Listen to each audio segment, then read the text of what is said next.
Aujourd'hui, nous abordons une question périphérique mais néanmoins essentielle pour comprendre les mouvements géopolitiques mondiaux, le sabotage des gazoducs Nord Stream 1 et 2.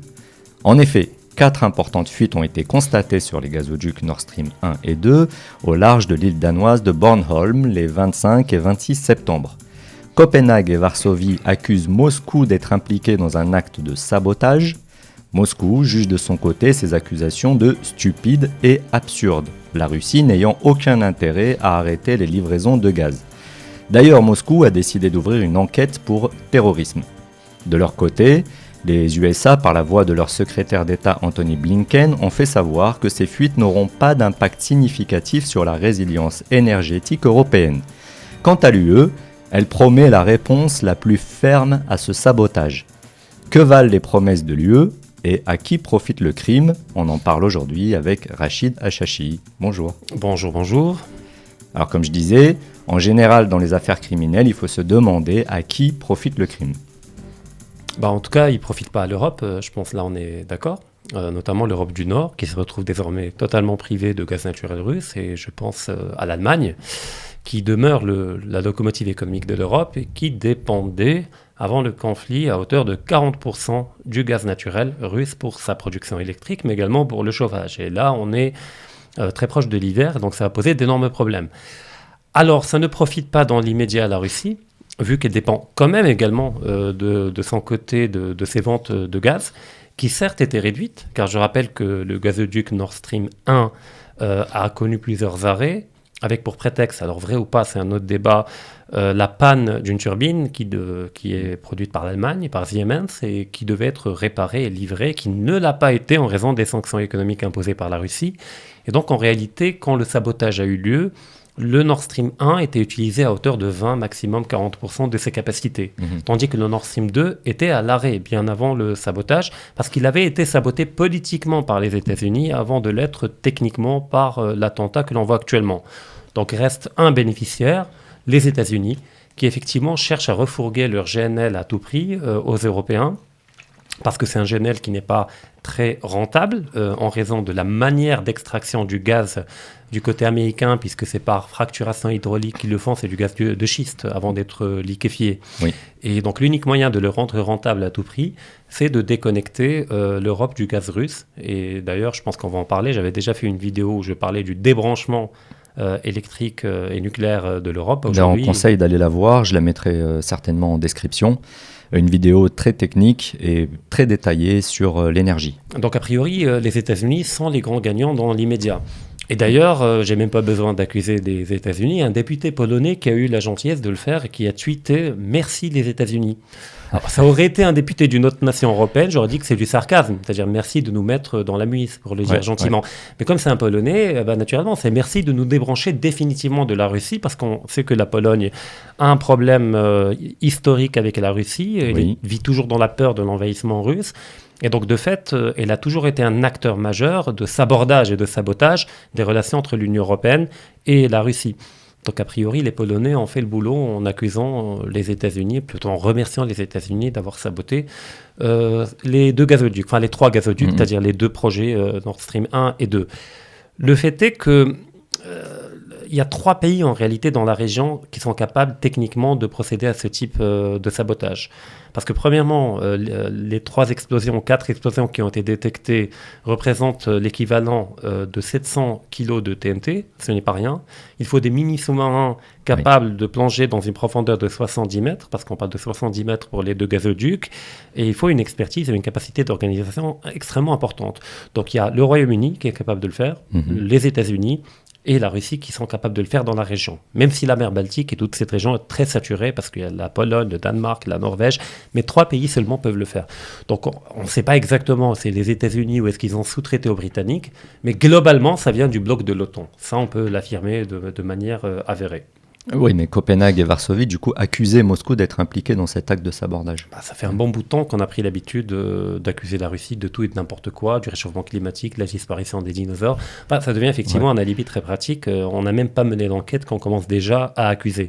Donc peut-être que ça a été coordonné avec le gouvernement danois et autres, parce qu'effectivement, ils peuvent être prévenus dans le cadre d'une opération spéciale contre les intérêts de la Russie dans la région. Mais oui, ça ne m'étonne pas que la Russie soit accusée dès le départ. Même s'il n'y a pas intérêt du tout, parce que ça a coûté cher à la Russie, ces gazoducs, on parle de 15 milliards de dollars qui partent en l'air comme ça, parce que je ne parle pas du gaz contenu, ça à la limite c'est pas grave, mais du projet... l'infrastructure en elle-même. D'autant plus que le gazoduc Nord Stream 2, même s'il n'était pas actif, il contenait du gaz.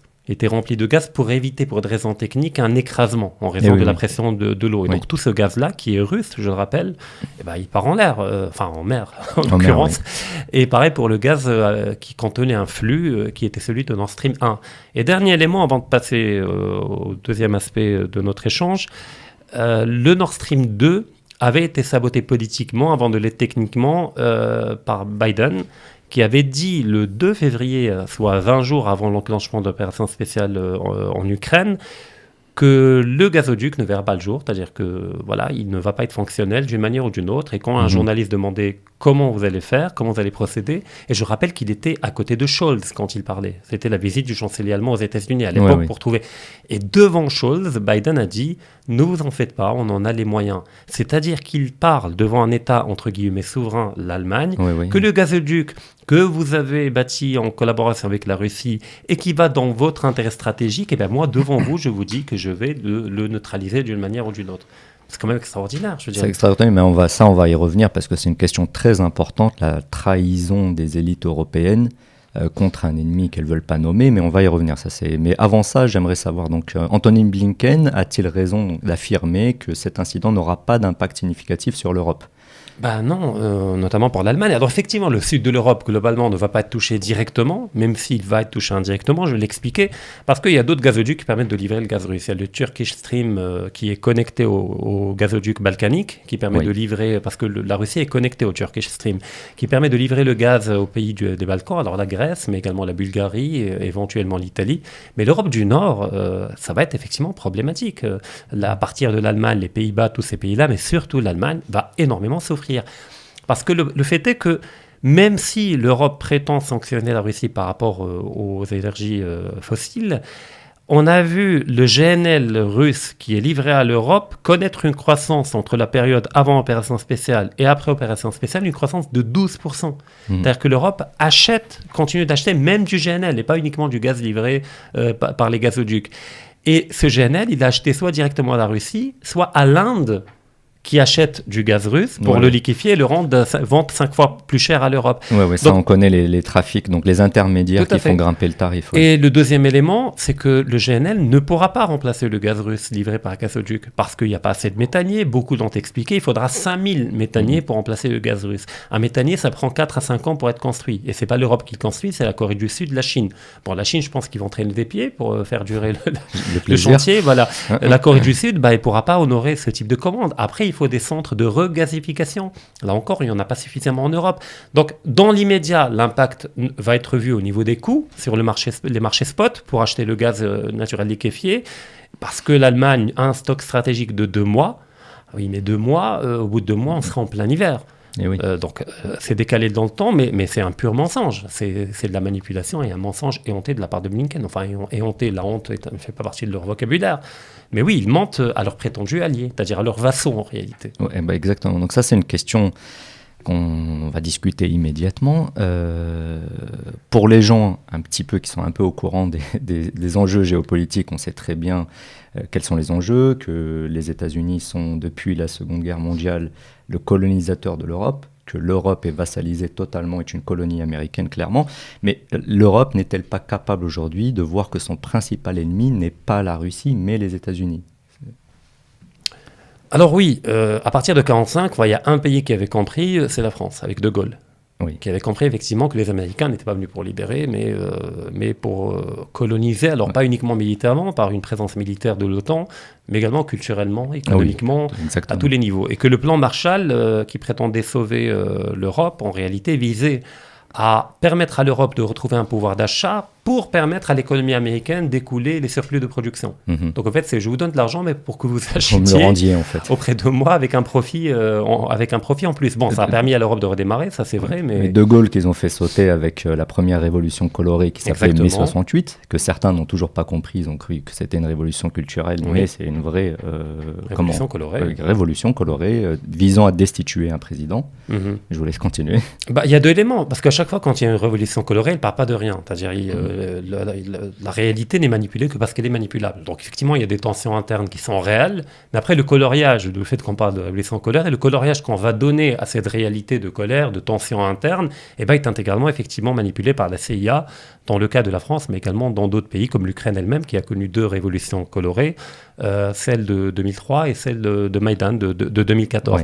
Donc après avoir évincé De Gaulle, qui était l'unique champ de résistance ou bloc de résistance par rapport au déploiement intégral des États-Unis, l'Europe s'est retrouvée totalement livrée au projet européen des États-Unis, qu'est l'Union européenne. Effectivement, rappelons encore une fois que les 2 maîtres à penser de l'Union européenne, c'est Robert Schuman et Monnet. D'ailleurs, porte bien son nom, les deux, qui étaient des agents d'influence américains. Monnet était banquier à New York et il a veillé à mettre en place un schéma d'atrophie des souverainetés nationales européennes, en commençant par l'économique, en disant qu'on ne peut pas aller directement vers la fin des États sur le plan politique, mais on va commencer par les liquider par la perte de souveraineté économique, pour par la suite aller vers le politique. Alors sur le plan économique, c'est fait. On voit bien que l'euro est davantage un fardeau pour la plupart des économies européennes qu'un avantage compétitif, mais également sur les différentes législations votées par le Parlement européen. Et donc aujourd'hui, on se retrouve avec une Europe qui institutionnellement n'est pas souveraine, sauf quelques pays qui résistent comme la Hongrie, mais qui ne pèsent pas lourd dans le game, comme diraient les jeunes aujourd'hui. Et les élites, effectivement, ont été travaillées en profondeur, notamment... Il y a eu quelques résistances avec Mitterrand, avec Chirac sur la guerre en Irak, mais globalement... Avec Gerhard Schröder en Allemagne, mais ce furent les derniers résistants, les derniers défenseurs d'une relative souveraineté de leur État-nation vis-à-vis de l'hégémonie américaine. Et d'ailleurs, il est intéressant de voir que toute la dépendance allemande vis-à-vis de la Russie par rapport au gaz, mais également au pétrole et d'autres éléments, a été mise en place dans le cadre d'une stratégie par Gerhard Schröder, l'ancien chancelier allemand, qui n'y voyait pas une dépendance au sens d'un rapport de force qui affaiblit l'Allemagne, mais au contraire, au sens d'un avantage compétitif qui permet à l'Allemagne de gagner en productivité en accédant à une énergie qui ne coûte pas cher par rapport à des rivaux comme les États-Unis et comme la Chine. Donc ce que Merkel a fait dans un premier temps, c'est de maintenir ce schéma-là dont elle a profité. On parle du miracle allemand, mais il n'est pas fondé uniquement sur la rigueur et le sérieux allemand, sur le capital technologique, mais également sur de l'énergie bon marché. Qui est la base de l'économie. Tout à fait. Et donc là, on a Scholz qui est en train de liquider l'un des principaux avantages de l'Allemagne, c'est-à-dire la capacité à accéder à une énergie bon marché. Donc au fait, on a une élite qui, soit par bêtise, comme les écolos, je ne crois pas que les écolos soient assez intelligents pour entrer dans une logique de manipulation et de configuration complexe, mais je crois que c'est par une forme de naïveté béate et par un aveuglement idéologique qu'ils nourrissent la perte de souveraineté énergétique de l'Europe, et qu'au-dessus des écolos, il y a des gens beaucoup plus intelligents qui effectivement instrumentalisent les écolos. Donc Scholz, malheureusement, est dépassé par les événements, autant par l'impératif de composer avec des partis politiques comme les écolos et une certaine gauche qui pareillement est anti-souveraine, mais de même par les États-Unis qui mettent en avant une forme d'épouvantail que serait la Russie, qu'ils présentent comme la principale menace à la perte de souveraineté de l'Europe, alors que les États-Unis sont le principal ennemi. D'ailleurs, Mitterrand, avant de mourir, il avait déjà un cancer en stade terminal. Il y a une vidéo, il avait dit qu'il y a une guerre invisible qui, en apparence, ne fait pas de mort, mais qui détruit en réalité l'Europe, et elle est menée par les États-Unis contre l'Europe, qui demeure, malgré tout ce qu'on dit par rapport à la Chine, l'Europe demeure le principal rival techno-industriel des États-Unis. La Chine est encore en rattrapage, elle a rattrapé des ponts entiers de son retard, mais elle demeure en rattrapage. L'Europe, si jamais l'Europe venait à entrer dans un bloc stratégique avec la Russie, en créant un continuum eurasiatique, ils éjecteront le monde anglo-américain. Qui retournera là d'où il vient, c'est-à-dire une île perdue dans le Pacifique. Une énorme île au niveau les États-Unis, une autre île qu'est le Royaume-Uni, mais qui serait totalement déconnectée, éjectée du continent. Et d'ailleurs, il est intéressant de voir que dans les années 30, à la fin des années 30, le Karl Hofer avait, en partant d'une lecture purement géopolitique, proposé au parti nazi qui était au pouvoir de ne pas attaquer l'Union soviétique, mais au contraire de mettre en place une alliance avec l'Union soviétique, malgré les divergences idéologiques entre les bolcheviks et les nazis qui se haïssaient idéologiquement. Mais du point de vue de la pure géopolitique, il s'agit de deux puissances continentales, l'Allemagne et la Russie, et que l'ennemi des puissances continentales ne sont que les puissances maritimes, c'est-à-dire le Royaume-Uni. Ce qui a été mis en place par Hitler à travers l'accord Molotov-Ribbentrop, qui avait une forme de pacte de non-agression entre l'Union soviétique et la Russie, mais qui était une alliance de fait, qui a permis de dépecer la Pologne par une double invasion soviétique et allemande. Mais en 1941, Hitler a décidé de quitter la lecture géopolitique pour investir la lecture géopolitique en envahissant l'Union soviétique, ce qui s'est terminé par un massacre pour les deux, mais par une défaite surtout de l'Allemagne. Donc quelque part aujourd'hui, l'Europe reproduit la même erreur en refusant une alliance naturelle avec la Russie, qui est le principal bloc continental, et en choisissant la thalassocratie et le monde maritime qui va finir par la liquider. Et oui, aujourd'hui, il n'y a pas grand monde. Bon, il y a François Asselineau de l'Union populaire républicaine qui, depuis 15 ans, répète à qui veut l'entendre les enjeux qui se cachent derrière tout ça, et le problème de l'UE, et le problème de l'OTAN, et le problème de l'euro. Mais c'est vrai qu'il n'y a pas grand monde pour se dresser contre. Et comme on disait, les élites européennes sont globalement traîtres, objectivement traîtres. Je veux dire, ils ont vendu tous les fleurons de l'industrie française et européenne. Ils se sont totalement vassalisés politiquement. C'est une catastrophe. Donc nous, on le répète, on ne fait que les relais de ce qui se passe pour que les gens comprennent une fois pour toutes qu'il y a un ennemi qui est mortel, comme disait Mitterrand, qui n'est pas votre ami, malgré toute la pop culture hollywoodienne, etc., mais qui n'est pas un ami du tout. J'enchaîne surtout là-dessus. Quelle est la prochaine étape pour les Américains, maintenant qu'ils ont envahi l'Europe et qu'ils sont aux portes de la Russie? Écoutez, dans la première vidéo où j'ai parlé de la question de l'énergie nucléaire et des grands enjeux stratégiques, j'avais parlé de débranchement de l'Europe. Alors, notamment au niveau du nucléaire, tout simplement parce que les stocks à l'état naturel de l'uranium 235, qui est le seul utilisable avec les technologies dominantes actuelles, est très limité au niveau de la croûte terrestre. Et donc, les États-Unis ont besoin de débrancher certains pays d'Europe comme l'Allemagne. Ils ont réussi à le faire par le discours écologique qui devient un relais et l'idiot utile des intérêts américains. Donc ce qui libère du stock d'uranium pour les centrales nucléaires américaines. Le Japon, après Fukushima, j'en avais parlé en détail dans la vidéo, a permis de débrancher partiellement le Japon, même s'ils ont réactivé quelques centrales après le drame. Aujourd'hui, il s'agit de passer à une autre étape, mais de débrancher sur le plan gazier et pétrolier l'Europe de l'Eurasie, afin de créer une dépendance intégrale de l'Europe vis-à-vis des États-Unis par rapport aux livraisons de gaz et de pétrole, notamment de schiste, qui n'est pas rentable autrement que par ce procédé-là. Et donc, au fait, on parle de grands remplacements, de grands resets. Peut-être qu'il s'agit de parler également de grands débranchements. Le problème numéro un, parce que le reste, ça ne reste que des conséquences de conséquences. Et le problème numéro un, c'est ce que ça. vous dites. Et quand vous parlez de colonisation, le terme est utilisé à juste titre, parce que malgré la présence de résistants intellectuellement parlant, comme Asselineau, comme Philippot en France, mais il y en a partout en Europe, il y en a même en Allemagne, des souverainistes, au Royaume-Uni, un peu partout en Italie. L'Italie est un vrai laboratoire idéologique et politique. Moi, je pense que s'il y a un changement de paradigme qui s'opérera à l'avenir en Europe, il viendra d'Italie.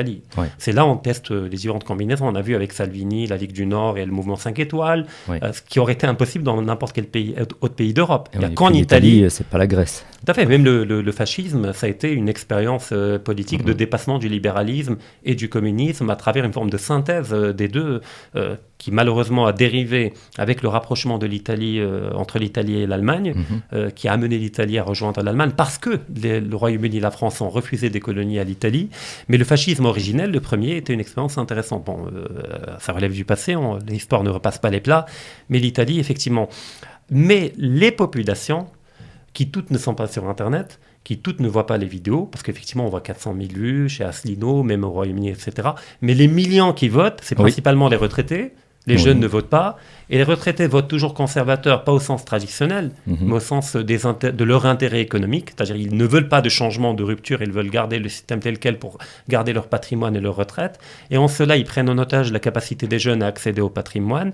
Et les politiques jouent là-dessus, sur la peur des retraités, des personnes âgées, pour obtenir un vote qui leur permet de faire autre chose par la suite, c'est-à-dire de travailler les intérêts des élites et des Américains.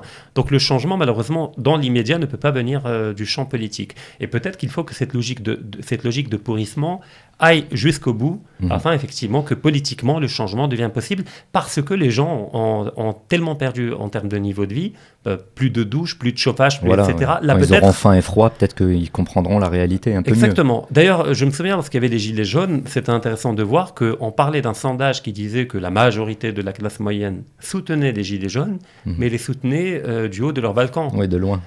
Non, mais ça me fait penser à Marie-Antoinette, qui voit de loin. C'est-à-dire c'est une forme de micro-aristocratie qui n'est pas encore assez pauvre pour sortir dans la rue.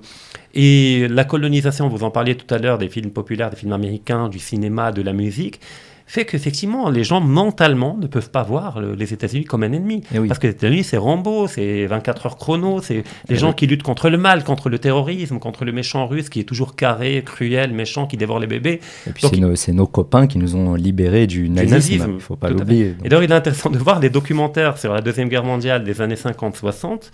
C'était toujours les batailles de Stalingrad, de Kursk, qui ont montré que c'était l'Union soviétique qui avait gagné la guerre. Aujourd'hui, c'est le débarquement de Normandie, en oubliant de dire que les Américains ont débarqué en 1944, c'est-à-dire quand la guerre était déjà pliée. Ouais. Donc il y a un travail de soft power américain qui marche et qui ne peut être cassé que par une chute brutale du niveau de vie qui permettrait un éveil collectif de ce point de vue. Et il y a quelqu'un qui avait parlé, alors j'ai oublié le nom, pardonnez-moi, d'une colonisation endogène, d'une endocolonisation, c'est-à-dire que l'Europe, voyant qu'elle est en train de connaître une perte relative de son hégémonie, cherche à castrer, et n'a plus besoin d'une Europe forte face à la Russie comme à l'époque de la guerre froide, et que l'ennemi est la Chine et qu'il a d'autres relais pour contenir la Chine, il n'a pas besoin forcément de l'Europe. Et donc peut-être qu'effectivement il a intérêt aujourd'hui à affaiblir l'Europe de telle manière à ce qu'elle cesse d'être un bloc utilisé par les États-Unis, mais qu'elle devienne tout simplement une colonie américaine, tout simplement, intégralement contrôlée par Washington à travers des go-lighters locaux que sont les Scholz, les Macron et compagnie. Et tous les young leaders qui prennent leurs ordres de Washington. Et du coup, quelle est la prochaine étape d'un point de vue purement géopolitique ? C'est compliqué, on a vu qu'il y a plein de surprises possibles, mais là, effectivement, ils ont débranché globalement du nucléaire, du gaz, du pétrole. A priori, tout est possible. Toutes les bases de l'OTAN sont aux frontières de la Russie. Oui, elles ont avancé petit à petit en prenant tous les ex-États du bloc soviétique, ils les ont colonisés. Donc, voilà, peut-être la prochaine étape, c'est d'accélérer le processus de liquidation de la souveraineté politique des États européens et d'aller rapidement vers un État européen. Parce qu'il est intéressant de voir que Ursula von der Leyen, que quelqu'un avait dit qu'on devait rappeler von der Leyen, se comporte depuis quelque temps comme une reine, comme la reine de l'Europe, alors qu'elle n'est pas élue. Oui, on ne sait pas d'où elle sort. Elle n'est pas élue du point de vue du suffrage universel. Elle n'a aucune légitimité populaire. Exactement. Par contre, elle embrigade l'Europe dans un schéma belliciste de guerre contre la Russie. Donc, on dit, elle n'est pas élue. Deuxièmement, elle n'est pas le chef de l'exécutif. D'accord. Donc, à la limite, elle peut suggérer, proposer aux États européens, mais elle ne peut pas leur donner des ordres. Or, par rapport au sabotage des gazoducs, elle avait dit que l'Europe allait donner une réponse ferme. Peut-être les États européens, mais toi, calme-toi, von der Leyen, tu n'as pas de pouvoir. Tu n'as pas la possibilité d'établir une contrainte par rapport aux États européens. Les déclarations à l'emporte-pièce des dirigeants européens, on les connaît. Oui. C'est surtout des grands mots. Exactement, et rarement suivi d'effet. D'ailleurs, même l'Allemagne se retient de donner les chars Léopard à l'Ukraine, parce qu'elle cherche toujours la possibilité de garder un champ de compromis avec la Russie. Elle espère toujours que les Américains vont se calmer. C'est jamais si la roue tourne de l'autre côté. Et là, d'ailleurs, c'est terminé. Il n'y a plus de possibilité de retour. Les gazoducs ont explosé. Pour beaucoup d'experts, ils sont irréparables. Pour d'autres, même s'ils sont réparables, ça demandera des années et des milliards. Et qui va mettre des milliards en période de crise pour les réparer ? Et puis les réparer, s'il n'y a pas de gaz dedans, parce que des sanctions économiques, ça ne sert à rien. Et donc peut-être que le pseudo-courage et les envolées lyriques de von der Leyen ont pour origine peut-être des ordres qui émanent de Washington. Peut-être que Washington prépare von der Leyen pour un poste d'impératrice d'Europe en quelque sorte, c'est-à-dire de celle qui va coordonner réellement les différentes décisions prises à l'échelle européenne. Donc peut-être c'est la prochaine étape, je ne sais pas, peut-être un choc, parce que ça marche toujours par les stratégies de choc, les grands changements. Donc je ne sais pas ce qu'ils vont faire, un missile soi-disant russe qui va toucher la Pologne ou autre chose, pour dire que maintenant, face à l'urgence, l'Europe est en guerre, comme contre un virus à l'époque, le rhume 19. Ouais, les déclarations de Macron, on les connaît, il a été en guerre 2-3 fois, lui, depuis Exactement. le début. Donc là, c'est peut-être la prochaine étape, malheureusement, qui va rien de produire de beau, ni pour l'Europe, ni pour nous le Maroc, ni pour aucun pays sur la planète, ça pour Washington, effectivement. Ouais, bah c'est pas réjouissant, mais en tout cas, voilà, plus on est à dénoncer ce stratagème, plus il y a de gens qui comprennent, et comme vous disiez tout à l'heure, les gens comprennent, parce que quand on voit les nombres de vues sur Internet, c'est des millions Ouais. de gens qui comprennent, mais ils ne sont pas encore actifs dans la société civile, ils ne votent pas encore, n'essaient pas de changer les choses réellement Et concrètement. puis, ils se contentent à l'américaine de consommer de la Oui. dissidence. C'est-à-dire qu'ils écoutent, ils likent, c'est bien, ils commentent, ils partagent, tout le monde en a besoin, on en a besoin, mais il faut aller au-delà. Il faut s'intéresser, s'instruire, lire, se cultiver, acquérir les outils, les grilles de lecture qui vont vous permettre de vous autonomiser intellectuellement et de ne pas dépendre de tel youtubeur ou de tel dissident. Alors c'est bien de prendre, mais après il faut également travailler. Et puis quand un dissident a des problèmes, il faut que tout le monde se mobilise Oui. et pas uniquement se tenir par des likes. Donc il faut un schéma de solidarité. On sera toujours minoritaire, Bien mais sûr. ce sont les minorités agissantes qui font l'histoire. D'un côté ou de l'autre, peu importe. Mais cette minorité, pour qu'elle soit agissante et qu'elle puisse bénéficier de cette force-là propre à la minorité, eh ben, doit élaborer une forme de proximité cognitive, une capacité de mobilisation rapide et de déploiement rapide. Et ça demande du travail au-delà du like. Donc le like, c'est bien, mais il faut également lire des livres, il faut également travailler, créer des structures, des noyaux durs de coordination dans un schéma légal. Faire de la contre-propagande, parce qu'on ne peut pas tout à fait. rivaliser contre Hollywood. Donc il faut créer aussi du contenu dissident. Mutualiser les compétences, infographie, enfin il y a beaucoup de choses qui peuvent être faites, et même dans un cadre légal. Je veux dire, moi je n'incite pas les gens à prendre le maquis, mais à créer des structures, des ONG, des chaînes YouTube, il y a différents moyens légaux de résister intellectuellement, parce que la vraie bataille ne se fait pas par des mitraillettes, mais elle se fait par des idées, des concepts. Et cette bataille-là, on n'a pas le droit de perdre. On peut perdre une bataille par les armes, c'est pas grave, mais il ne faut pas la perdre au niveau du champ des idées, au niveau de la métapolitique. Comme vous dites tout le temps, c'est la souveraineté intellectuelle qui est à la base de toutes les autres souverainetés. Exactement, sinon les autres ne sont que formelles. Et oui.